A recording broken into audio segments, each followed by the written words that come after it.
All right, so last time finished up bones. This time onto the hip and knee.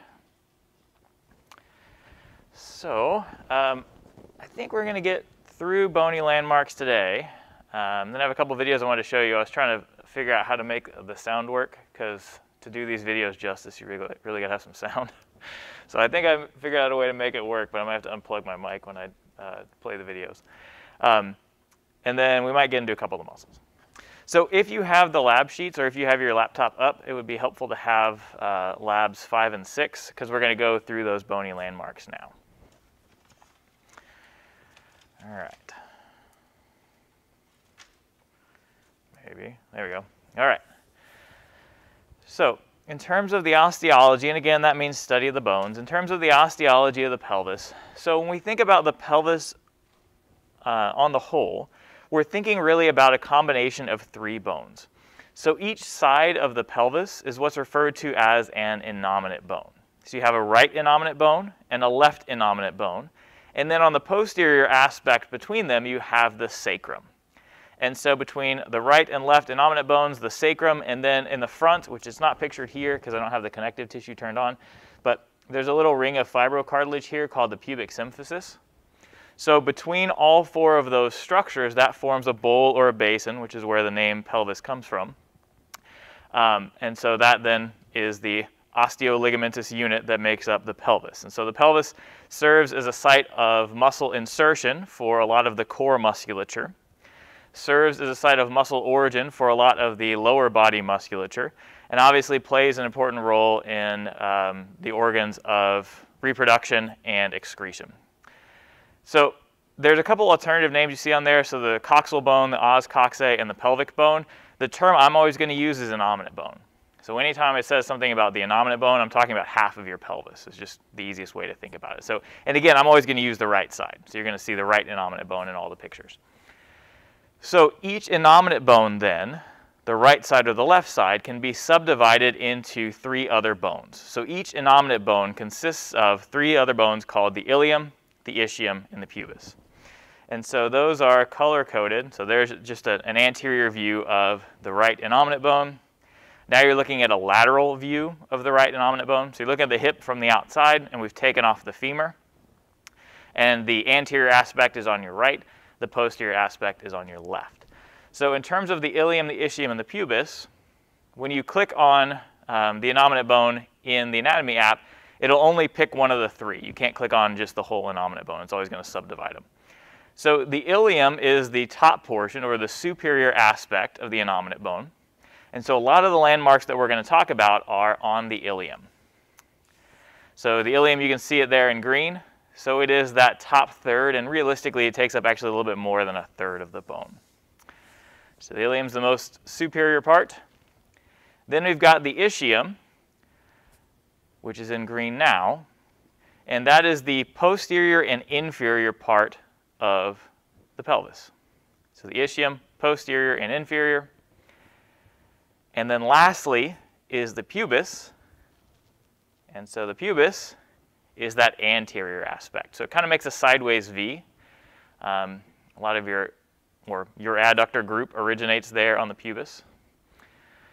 So ilium, superior, ischium, posterior and inferior, and then pubis is anterior. What's the second one again? The ischium. So that's that guy there. So that one is posterior and inferior, so back and bottom. All right. So let's talk about the ilium first. So in terms of landmarks of the ilium, and again, you can see it's highlighted in green for you. So all the landmarks I'm going to talk about now are somewhere on that bone that's highlighted in green. Again, part of the innominate bone. So the first one is the anterior superior iliac spine, or ASIS. And I'm pretty sure in all the questions you're going to see it written both ways. You'll see it spelled out, and then you'll see the abbreviation. So the anterior superior iliac spine tells you where it is and what it is. So it's anterior, it's in the front. It's superior, it's on top. And it's a spine on the ilium. So spine is some sort of a projection or a ridge from that bone. So the anterior superior iliac spine is all of this area here. So that's your ASIS. The anterior superior iliac spine, and again, all that, is significant because that is the origin of the sartorius muscle. And sartorius is spelled S-A-R-T-O-R-I-U-S, sartorius. So the sartorius muscle originates there. It's the longest muscle in the body, runs from that landmark from the ASIS all the way down to the medial aspect of the tibia at an area called the pes anserine, and we'll talk more about that later. So that's an important aspect of that landmark. For most people, your ASIS is right about belt level, so it's a pretty obvious landmark. It's a flat spot on the front of your pelvis, so I'm touching mine on either side, just above my belt. So it's a pretty obvious landmark there. And then below that is a really similar sounding one. We have the anterior inferior iliac spine. So the AIIS, again, same concept, it's just lower.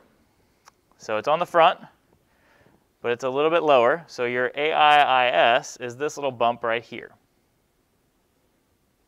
So all that's your AIIS. And again, to orient yourself, you're looking at the lateral view of the right pelvis or right innominate bone. The anterior aspect's on the front or on the right side, posterior aspect's on the left. So in terms of significance of the AIIS, there's a muscle that originates there. It's called rectus femoris, R-E-C-T-U-S, rectus. And then femoris, F-E-M-O-R-I-S, rectus femoris originates there. So rectus femoris is one of your 4 quad muscles. Your quad muscles are the muscles on the front of your thigh. Rectus femoris is the one that's right in the middle. If somebody has a well-muscled quad and they're fairly lean, when they contract their quads, you'll see kind of a V shape in the middle there. That's rectus femoris that sits in the V. So of the 4 quad muscles, rectus femoris is the only one that crosses the hip joint. So it's actually a hip flexor. Picture your leg up toward the front. And it originates there at the AIIS. Remember, I think on Friday, could have been Wednesday, but I'm pretty sure it was on Friday, we talked about Osgood-Schlatters disease and Sinding-Larsen-Johansson and Sever's disease. What category of pathologies are those things? Do you remember what those are called? Starts with an A. That's all right. It's an apophysitis. And apophysitis, remember, is where you've got an inflammation. You're only going to see that in somebody who's skeletally mature. So in guys, generally under 21. In women, generally under 18. So your young adolescence is where you see an apophysitis. And so an apophysis, remember that under some of these big landmarks, you have little growth plates there. Okay? And so you've got one ASIS, also under the AIIS, and then another one here, Ichialtuberosity. So underneath those growth plates, or where you've got a growth plate, remember that's a weak spot in the bone. And so an apophysitis is an inflammation there near that growth plate where that muscle, or in this case, where 2 muscles originate. So both the ASIS and the AIIS are really common areas of apophysitis, of inflammation in kids. So you see that a lot in like your sprint athletes. So like your receivers in football, basketball players, track sprinters will sometimes complain of pain right there on the anterior aspect of the pelvis. Could be an apophysitis. Could be something else, but that is a high likelihood that their apophysis is irritated if they're pointing directly to those landmarks. All right, the iliac crest. Iliac crest is a really superficial and obvious landmark, and it's big. So all of this up top is the iliac crest. So the iliac crest is that entire superior portion of the ilium.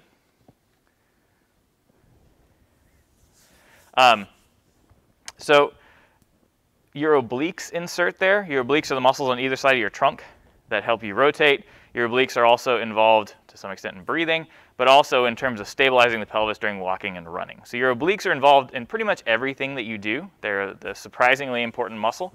And so the iliac crest is involved in injury. Sometimes it's called a hip pointer. If somebody bruises their iliac crest, usually it's like a football injury or somebody gets a helmet or something in their side. And those are particularly painful injuries because if you get a bruise along your iliac crest, you probably have bruised your obliques there at their insertion, and so every time you move, it's going to be painful.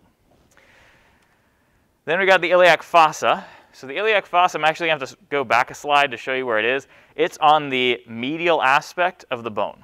So the iliac fossa, if we go back to that view.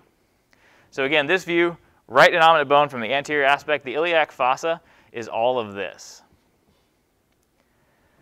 And the reason the iliac fossa is important, or the significance of that landmark, is the iliacus muscle, and it's spelled I-L-I-A-C-U-S, iliacus, iliacus muscle, originates there in the iliac fossa. And that's one of your two big important, you have a bunch of hip flexors, but iliacus is one of the more important, one of the stronger hip flexors. So iliacus originates there in the iliac fossa. Then we got the posterior superior iliac spine, or PSIS. So the posterior superior iliac spine, you already know where the anterior one is, just go to the posterior aspect of the bone. So if the anterior superior iliac spine is the one on top and in the front, then the posterior superior iliac spine is this one. So it's the one on top and in the back. So that's your PSIS. So the posterior superior iliac spine, a site of ligament origin, you don't need to know which one. And really what we use the PSIS for clinically is actually for looking at pelvic orientation. So one of the things that can happen with different muscle imbalances, so really a really common set of muscle imbalances is that people have really tight hip flexors and potentially really overdeveloped back extensors. So you see that oftentimes like in your football linemen. They do lots of squats, lots of really powerful hip extension activity, so you're going to over strengthen your back extensors, and then just from sitting all day, maybe doing some ab exercise stuff, they tend to have really tight hip flexors. And so when that happens, that's going to give you what's called an anterior pelvic tilt. And so an anterior pelvic tilt is when you take the ASIS and rotate it down toward the floor. So it's kind of a hyperextended back. So from the side view, it looks like that. It's also that beer gut or pregnant lady posture is associated with that anterior pelvic tilt. And so to determine if somebody has one, we look at the orientation between their ASIS and their PSIS. So their PSIS, on me, is just above my belt level, and there are two really obvious knobs right there. So there's my left and right PSIS. The more colloquial term for them, butt dimples. So if you see somebody on the beach and they've got their pants a little bit low and you see those two little indentations just above their belt line in their lower back, that's their PSIS on either side. So sometimes they're really obvious. And again, we can use that for that anterior or posterior pelvic tilt. Posterior is less common. Posterior pelvic tilt, take the ASIS and rotate it up. So it's kind of like that. Posterior pelvic tilt, they typically have overdeveloped hamstrings, which is pretty unusual as you would imagine, and overdeveloped rectus abdominis. Possible, but not very common. We can also do, and I was thinking, we can do side-to-side pelvic tilts too. So sometimes they'll have one side higher than the other. So like some people have a leg length discrepancy. So one leg is actually longer than the other, longer tibia, longer femur. And so one of the ways to look at that is to look at their ASIS on either side. The PIIS is unexciting. So the PIIS is this guy down here. So that's our posterior inferior iliac spine. Site of ligament origin, but again, you don't need to know which one, so it doesn't really matter. But that's your PIIF. So there's two iliac spines in the front, superior, inferior, two iliac spines in the back, superior, inferior. Then we got the gluteal lines. So there's three gluteal lines because there are three glute muscles. So you've probably heard about strengthening up your glutes. The glute muscles are gluteus maximus, gluteus medius, and gluteus minimus. So, and the gluteal lines correspond to each of those. So the posterior gluteal line is actually, it's somewhat obvious on this thing. So it is this little line right here. It's actually a little bit more obvious on this guy. So if I rotate him this way, and let's zoom in some. So this is his posterior gluteal line. And in the lab on the plastic bones, it's really obvious because there's kind of a rough area back in here. So the significance of the posterior gluteal line is that gluteus maximus, your biggest superficial butt muscle, originates posterior to the posterior gluteal line. So glute max originates posterior to, behind, the posterior gluteal line. And it originates also along like your sacrum, on your coccyx, and then in part on one of the big ligaments, the sacrotuberous ligament. But a good portion of gluteus maximus originates posterior to the posterior gluteal line.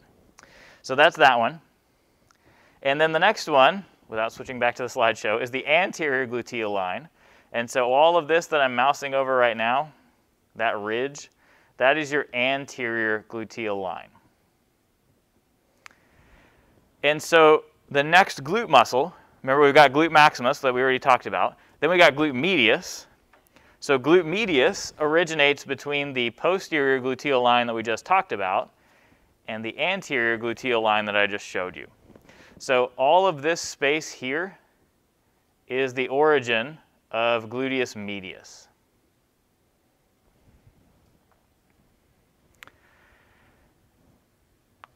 So between the posterior and anterior gluteal lines, origin of gluteus medius. Oh, good question. All right, so gluteus is G-L-U-T-E-U-S, gluteus, and then medius, M-E-D-I-U-S. Gluteus medius. This is a lot easier when I don't have to like do it all for the audio and I can just write it on the board. But anyway, all right, so that's gluteus medius. And then the last gluteal line is the inferior gluteal line. So this is the inferior gluteal line down here that I'm mousing over. And so between the anterior gluteal line up here and the inferior gluteal line down here, so in all of this space, that is the origin of gluteus minimus, our last glute muscle.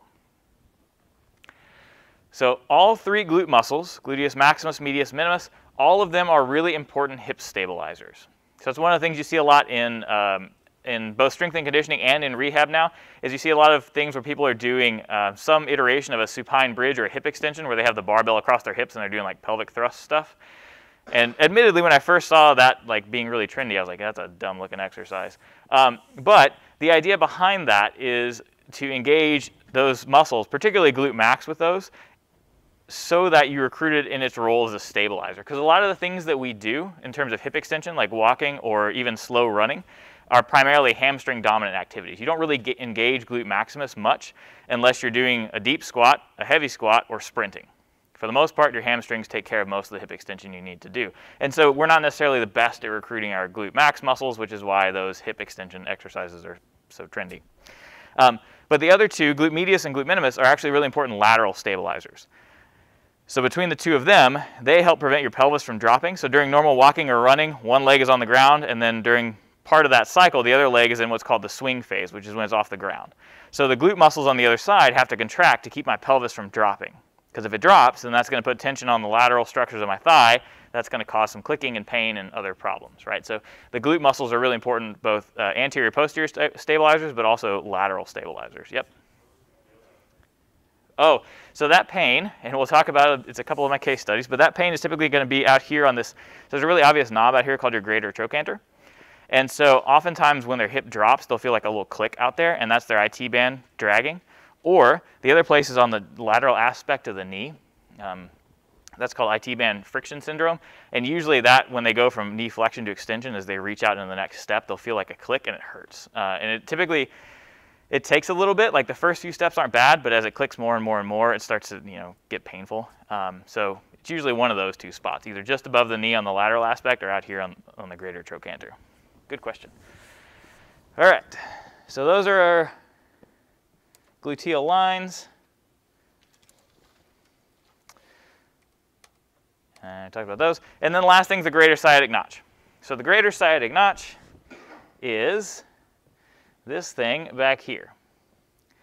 So on the plastic bones in the lab, it kind of looks like a candy cane. And your sciatic nerve comes out through what becomes a hole here. So that's your greater sciatic foramen. Again, a foramen is a hole. And so the greater sciatic notch forms the roof of the greater sciatic foramen.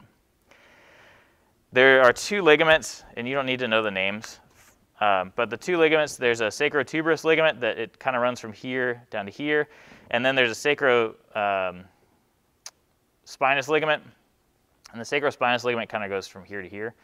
And so between those two, that makes this a foramen or a hole in your sciatic nerve, which is the nerve that supplies the back of your leg, runs out through there. All right.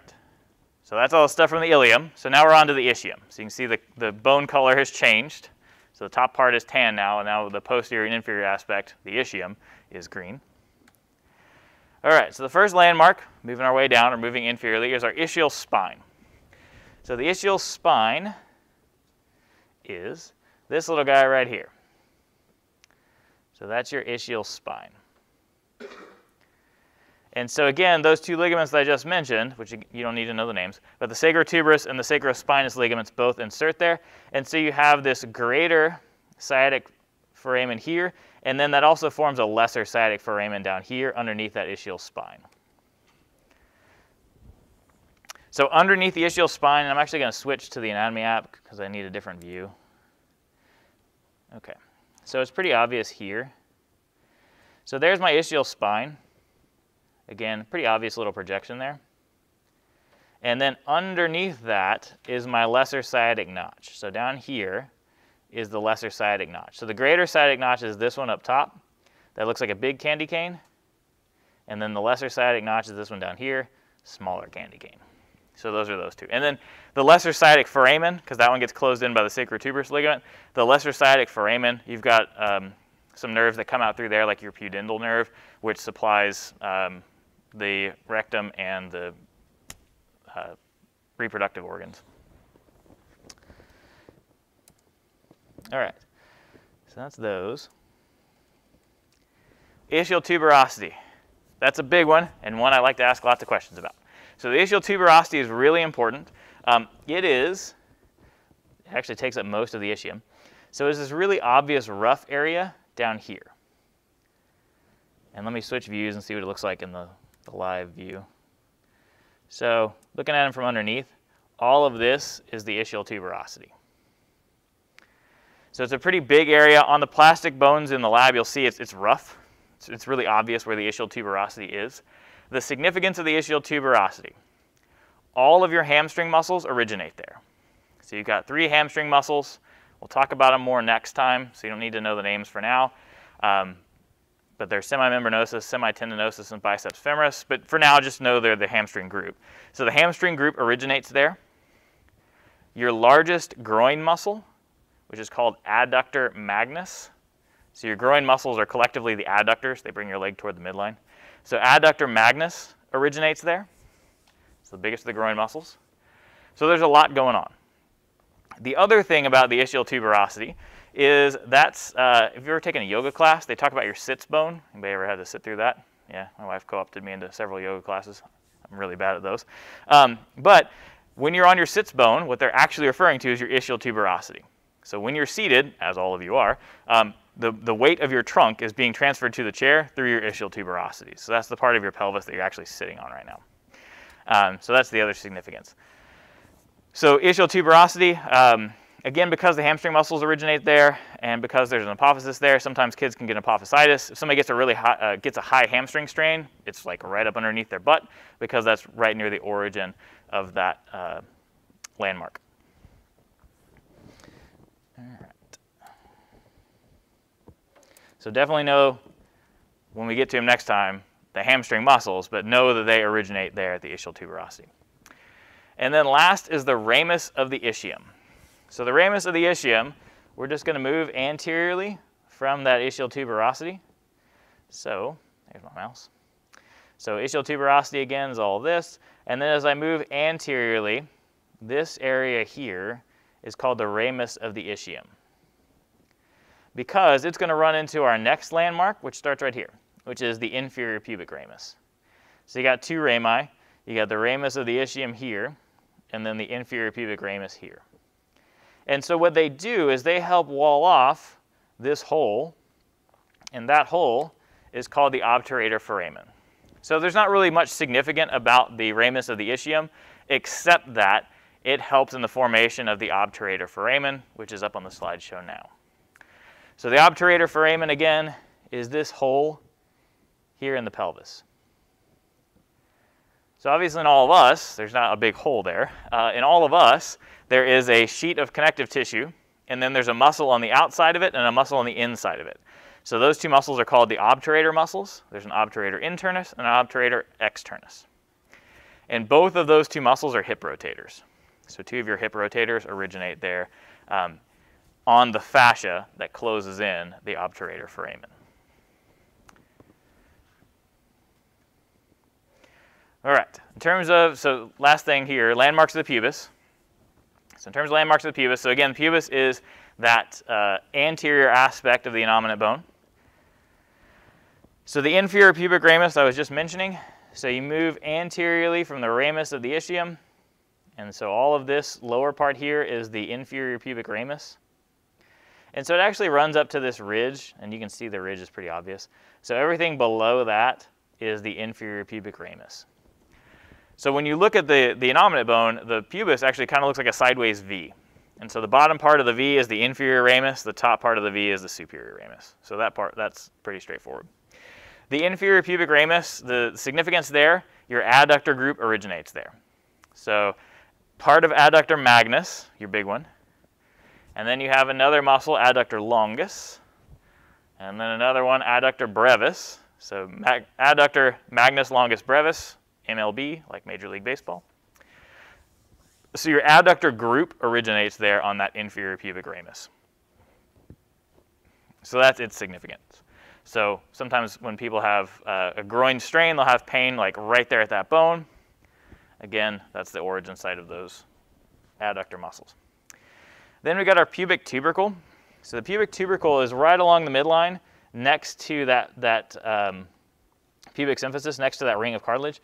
So this little bump here, right at the midline, is the pubic tubercle. And I'm going to switch back to this guy to make it a little more obvious. So his pubic tubercle, the best view is right there.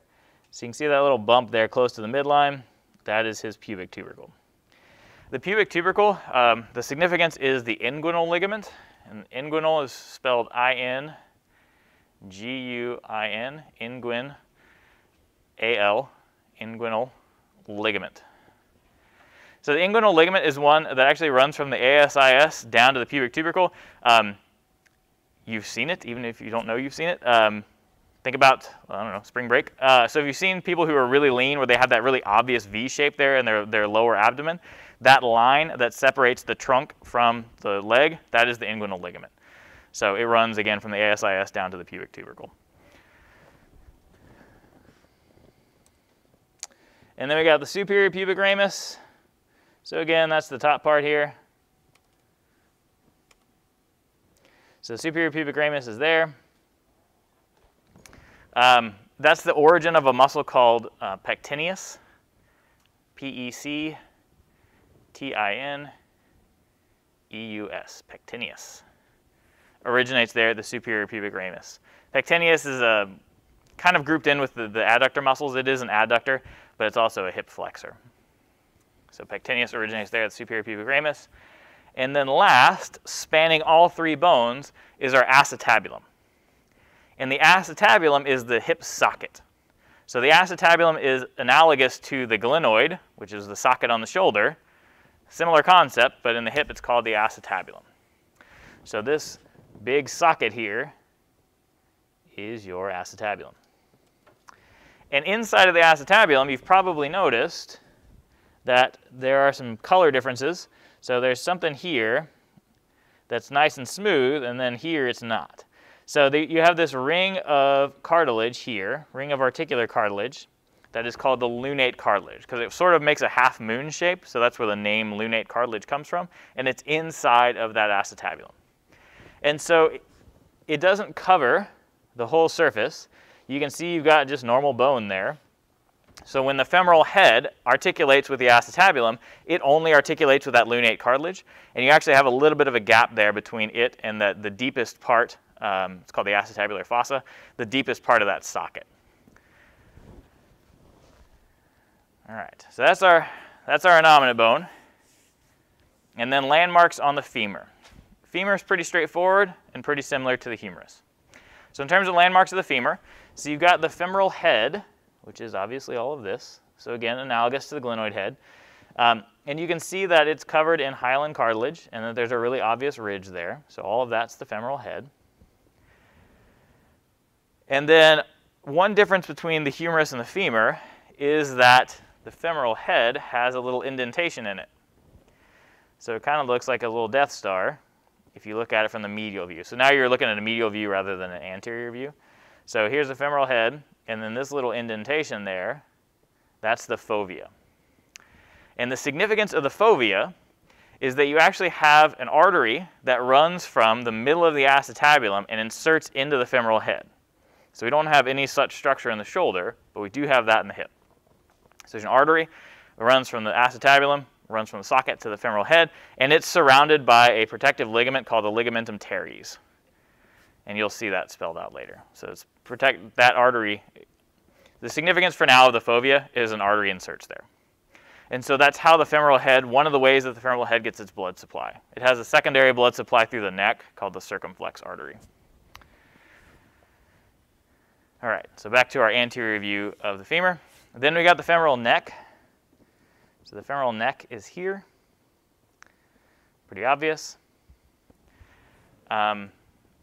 Sometimes in kids, particularly kids during their growth spurt, so for boys kind of in that 12 to 16 range, for girls during that like 11 to 14 range, you can get where, so there's a growth plate that sits right there. And during that growth spurt, that plate gets weakened a little bit. And so you can see, or there's a condition where it slips off of there. It's called the slipped capital femoral epiphysis. And so in kids, it often presents as this like prolonged groin pain, which depending on which sport your kid plays, like if they play soccer, lacrosse, hockey, some of those things, like groin pain is not uncommon in those sports just from the like change of direction, or for hockey, just from the repetitive adduction. And so what ends up happening is these kids have this unexplained groin pain kind of during that growth spurt. And so you're like, oh, you know, probably got a groin strain, whatever, work through it. And then it gets worse and worse. And then eventually they start limping. And then activity becomes near on impossible. And so at that point, people often take the kid in to have them get an x-ray. And what will have happened is that the femoral head will have actually slid down a little bit relative to the femoral neck. And so typically that requires surgical fixation. We'll actually go through and put in a screw. Most of the time that's successful. But again, that's going to close that growth plate and cause some other problems that will have to be fixed on the other side. And there's a similar kind of condition, leg calf purse disease, that is basically just like the femoral head loses its blood supply for an unknown reason. So all of that is to say, if you're working with kids and they have prolonged groin pain of unknown origin, try to refer them to a doctor fairly early, because the earlier you pick up any of those things, whether the femoral head has lost blood supply or whether they have growth plate damage, the earlier you can pick them up, the better. So anytime you got you know, a kid in that like 10 to 14 range and they just have this prolonged groin pain, don't know why, definitely want to send them to get that checked out. So that's our femoral neck. And then the next thing is our greater trochanter. So the greater trochanter is this, right there. And then on the lateral view, so it's all of this. So all of that's the greater trochanter. Go back to the anterior view. Whoops. Okay. So the significance of the greater trochanter. Most of your hip rotators insert there. So glute medius inserts there. Glute minimus inserts there. There's a set of muscles called the deep six that insert there. So most of the rotators of the hip are going to insert on that greater trochanter. So that's an important landmark. Kind of like we talked about with the greater tubercle in the shoulder. 3 of your 4 rotator cuff muscles insert there. Very similar idea here. So most of the rotators insert there. The lesser trochanter is actually on the, you can see it here. So this is your lesser trochanter. But a better view is from the posterior aspect. So viewed from the back, this thing is our lesser trochanter. So the significance of the lesser trochanter is our largest and strongest hip flexor muscles, which are collectively called iliopsoas. And the spelling on that one is fun. So iliopsoas is I-L-I-O, so ilio, P-S-O-A-S. So iliopsoas, which is 2 muscles joined together, inserts there at the lesser trochanter. So that's another one of those landmarks I really like to ask about. Then we have our intertrochanteric crest, which is also on the posterior aspect. So the intertrochanteric crest, so it kind of tells you where it is, right? So if this is the greater trochanter here, and if this is the lesser trochanter, then the intertrochanteric crest runs between them, and it's a ridge, because a crest is a ridge. So all of this is the intertrochanteric crest. And on the front side, there's a similar structure. It's not as raised. It's not quite as obvious when you're actually touching on the bone. But there's an intertrochanteric line on the front side. So the intertrochanteric line is here. And that's mostly an FYI, because one of the ligaments we're going to talk about inserts there. So, but the intertrochanteric crest is on the posterior aspect. And again, pretty obvious ridge right there. Then we got our linea aspera. So linea aspera means rough line. when you see the femurs in the lab, you're going to see that the front side, the anterior aspect of the femur, nice and smooth and shiny. Back side of the femur has a really obvious ridge that runs superior to inferior, or proximal to distal. So that ridge is relatively obvious here. You can see that there's a line that runs all the way down the middle of the posterior aspect of the femur. That is our linea aspera, or rough line. The linea aspera is pretty important because along the medial aspect, or medial lip of the linea aspera, you have the insertion of your 3 adductor muscles. So adductor magnus, longus, and brevis all insert there along the medial aspect of the intertrochanteric crest. On the lateral aspect of it, you have the origin of the second head, the distal head, of one of your hamstring muscles, biceps femoris. And then also along that lateral aspect, one of your quad muscles, which is vastus lateralis, the one on the outside, originates there as well. So there's a lot going on along that linea aspera. From an origin insertion standpoint, I want you to know that the adductor group inserts along the medial aspect of that linea aspera. That's one of those things I like to ask about. The popliteal surface is this little flat area here. So it's nice and flat and smooth. It is just proximal to the knee. So all of this is the popliteal surface. Nothing super interesting about the surface itself. In all of us, just behind your knee, you've got the popliteal artery, nerve, and vein. So they run superficial to the popliteal surface. They're probably the most interesting thing. That area is called the popliteal fossa, just behind your knee. So there's some important stuff back there, but that flat spot on that bone is called the popliteal surface. And then the adductor tubercle is probably easiest to see from the posterior aspect, although you can see it from the front too. Either way. So the adductor tubercle is this little bump right here. That's your adductor tubercle. And then from the posterior view, right there. The significance of that landmark is that's the insertion of adductor magnus. So magnus is the great one, the largest of the adductor group. Part of it inserts there. Most of it inserts along the linea aspera. And then you have a little hiatus. We won't talk about that. But a little gap in the muscle, basically. Yep. What muscle did you say it was? Adductor magnus. So part of it inserts there.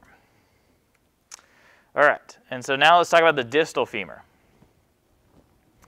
So we got condyles and epicondyles, like we talked about with the humerus. So I'm actually going to do the condyles first. The condyles are the most distal aspect of the femur. So this is your medial condyle here and your lateral condyle here.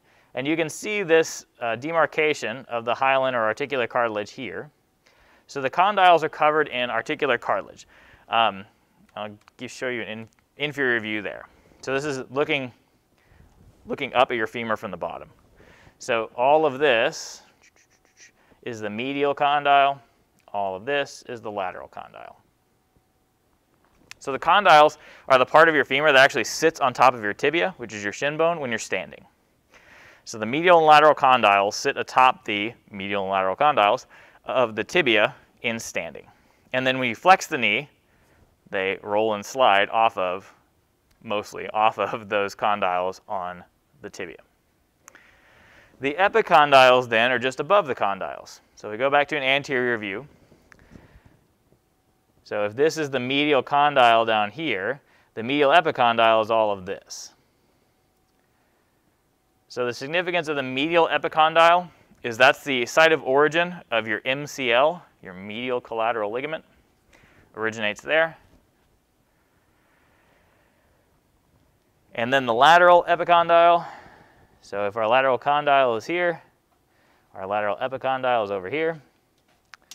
And so the significance of the lateral epicondyle, your LCL, your lateral collateral ligament, originates there. And then the intercondylar fossa is on the posterior aspect. So now you're looking at the back of the right femur. There's two terms you're going to see, and they're both the same thing. Intercondylar fossa and intercondylar notch. Sorry, I used both terms, but they mean the same thing. So intercondylar fossa is equal to intercondylar notch. Both terms are correct. Where they are, or where it is right in here. It's the space on the posterior aspect between the condyles. So that is your intercondylar, which means between condyles, notch or fossa. And your ACL and your PCL sit in there. So that's actually one of the risk factors for ACL injuries is if you have an extra small notch, that seems to be associated with increased likelihood of ACL damage or ACL rupture. All right, and then our last osteology thing for today is the patella. So your patella is your kneecap. That's the more colloquial term. There's only 3 things I want you to know on the patella: base, the apex, and the articular surface. So you're looking at the right knee from the front, so anterior view. The base is actually on the top of the patella, so that's actually a patellar base, which is counterintuitive. Normally a base is on the bottom, but in this case, because of the shape, the patella is basically an upside down triangle. And so the widest part of the triangle is on the top, and so that's the base. So the patellar base is all of this area up top. And then the patellar apex, and apex is a point, is actually down here on the bottom. So that's your patellar apex. That's the site when I mentioned Sinding-Larsen-Johansson disease, similar to Osgood-Schlatters. That occurs there at that apex or inferior pole of the patella. And then last thing's the articular surface, which is on, so now you're just looking at the right patella from the front. Now you're looking at the right patella from the back. So it's a posterior view of the right patella. And so the articular surface is that posterior aspect of the patella where it articulates with the femur. So you can see there that it's nice and smooth and white. You can also see there's a ridge. So when you see the patellas in lab, one side, the lateral side, is a much steeper angulation than the medial side. So it kind of forms a V. But that's meant to indicate hyaline cartilage or articular cartilage. So one of the things that happens in almost all of us as we age is eventually you're going to start to have some patellofemoral pain. And some of you may already have like where it clicks and grinds, you know, when you flex and extend your knee. That is some disruption of that articular surface of the patella. It's starting to drag on your femur. And so that can cause crepitus, which is kind of a crunching sensation. And so again, that's just a disruption of that articular surface. All right. So as far as the acetabulofemoral joint itself goes, so we talked about most of this stuff. So we talked about the lunate surface, which again is that articular cartilage inside of the acetabulum. So that's all the lunate surface. And then the acetabular fossa is that space where there's not articular cartilage, so it's in there. The acetabular labrum, so you got a labrum, which is connective tissue. It's a ring of fibrocartilage around the outside of the acetabulum, helps deepen the articulation, so it helps stabilize the acetabulofemoral or AF joint. It also provides a lot of proprioceptive feedback. So your labrum in the hip has lots and lots of mechanoreceptors that send information about which part of the labrum is compressed or not. So it helps us know where our leg is in space. So that's an important part of what the labrum does in addition to helping stabilize the hip. And the last thing on there is the ligamentum teres, which you can see here. It's cut, and then here's the other part of the ligamentum teres. So I mentioned that there's an artery that runs from the inside of the acetabulum, so from that acetabular fossa to the head of the femur. It's surrounded by a ligament called the ligamentum teres. And so that's, and again, that inserts into that fovea of the femoral head.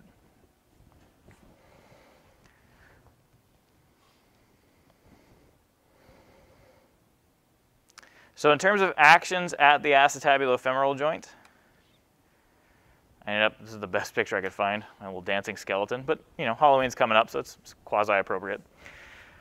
All right, so motions at the hip. So again, so the acetabulofemoral joint, that's your hip joint. It's the interaction between the acetabulum, which is the socket, and the femoral head. And so at the hip joint, what can you do? Primarily 6 things, and they're basically the same 6 things that you see in the shoulder. So you got acetabulofemoral or AF flexion, which is just bringing your leg straight forward. Looks just like shoulder flexion, right? Because shoulder flexion, bringing your arm straight forward. So acetabulofemoral flexion, bringing your arm straight forward. In terms of plane and axis, sagittal plane, x-axis, just like in the shoulder. So everything stays the same. So if you knew it before, you know it now. So the opposite motion or antagonistic motion to flexion is extension. We're going to talk a lot about hip extension because that means pushing off. Like whenever you push yourself into the next step, that's hip extension. So that's acetabular-femoral extension. And so that's same thing, sagittal plane, x-axis. And then we have ABA deduction. So remember, if you abduct something, you take it away. So if you abduct your leg, you just take it away from the body, or the midline, however you want to think about that. So hip abduction is taking your leg straight out to the side. Hip adduction, if we adduct something, we add it back to the body. So it's just bringing your legs back together. Frontal plane, z-axis for both of those two. So frontal plane, z-axis, or AP axis, if that's the one that you remember. And then rotations. Internal rotation, take the front of your thigh or front of your femur, rotate it toward the midline, just like in the arm, same motion. External rotation, front of your femur, rotate it away from the midline, just like in the shoulder, that's external rotation. Transverse plane, y-axis. So same planes and axis as in the shoulder. All right, so we got one more slide. Actually, you know what? We're going to pick up with this next time. So I didn't get to the fun stuff. I do have a couple cool videos for you. So we'll get to those on Wednesday. So Wednesday, I promise, will be more exciting than this one. So Wednesday, we will talk about the ligaments, and then we'll actually get into the muscles of the hip. So we'll see you then.